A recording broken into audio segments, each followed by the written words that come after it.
So today we are trying to finish up our inoculation of our mushroom logs. We've already inoculated, I'd say, over 150 logs with, 3, maybe 4 varieties of mushrooms. We have 2 remaining varieties left. We have an Italian oyster and we have a late season shitake. So one of the big things with what we do here on the farm is that we try to make best use of our resources where we can. And these are chestnut logs. I wish you could smell them because they smell really good.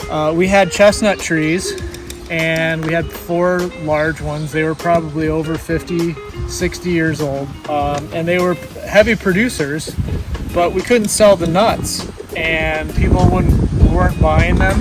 So we still had to pay to pick them up, pick up the nuts, pick up the hulls, and take care of all of that and maintain it.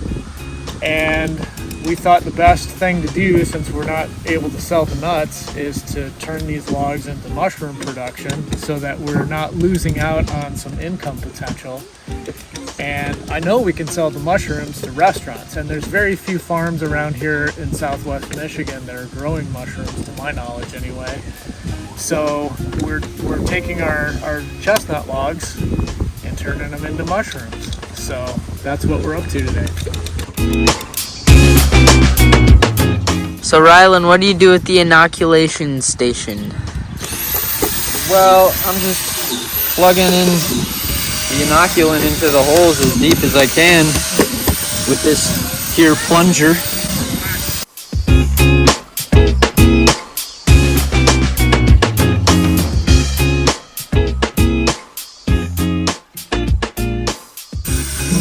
We need to go back to the stove.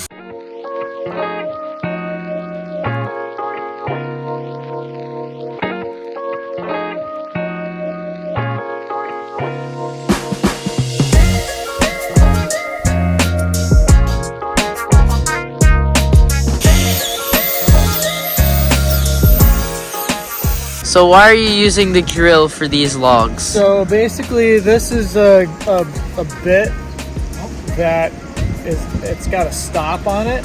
Ooh, it's hot. This is a bit that's got a stop on it on a grinder.